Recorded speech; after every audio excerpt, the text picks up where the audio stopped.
December 26th, 2004. One of the strongest earthquakes ever recorded struck off the west coast of Aceh, Indonesia.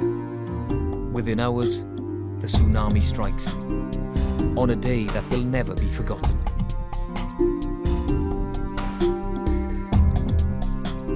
Some authorities are predicting the number of deaths will reach 100,000 by the weekend. Every direction, the water come and attack me. No one is quite sure if these waves, these giant waves, will once again strike the shores of Sri Lanka and once again instill fear in the hearts of millions of residents here. We don't have a tsunami warning. And we are not quite understand about what is tsunami.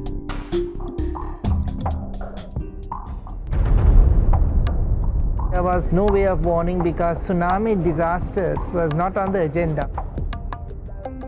The only warning it came from people surrounding. It's still like, come on, the water is coming to our land. Then we start to realize that it is something very big.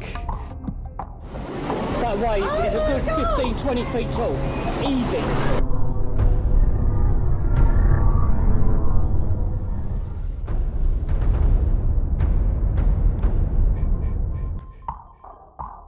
Like people around me saying like, I left my family, what's happened with my kids and children? They are very, very young. It was like 10 years ago and it's still fresh on my mind.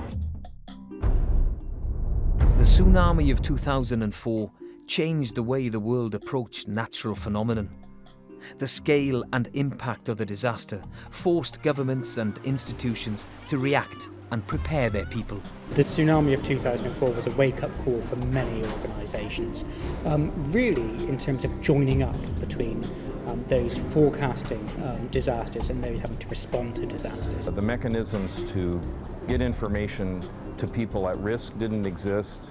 People weren't educated about the event, and there were no monitoring systems within the Indian Ocean to detect whether a tsunami had been generated, how big it was, and the areas that it might affect. Indian Ocean tsunami was an eye-opener actually for the disaster management community in the region, particularly in the Indian Ocean countries. In the aftermath of the tsunami, the Asia-Pacific region embarked on a collective effort to build greater resilience to disaster. In 2005, the United Nations Economic and Social Commission for Asia and the Pacific, ESCAP, partnered with Thailand and Sweden to set up a trust fund to strengthen early warnings for tsunamis. The trust fund has grown to include 7 donor countries and has supported numerous projects and initiatives benefiting 19 countries in the region. Its work has included training local communities in emergency evacuation, installing new monitoring equipment, and supporting the establishment of the Indian Ocean Tsunami Warning System, which became operational in 2011.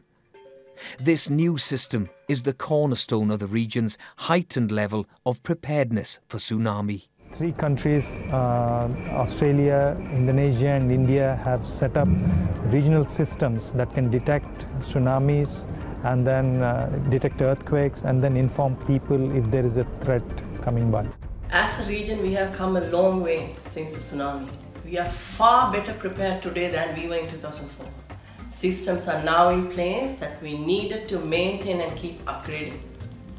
There is still much more work to do, especially to ensure that the most vulnerable and remote communities at the last mile are reached with timely warning information.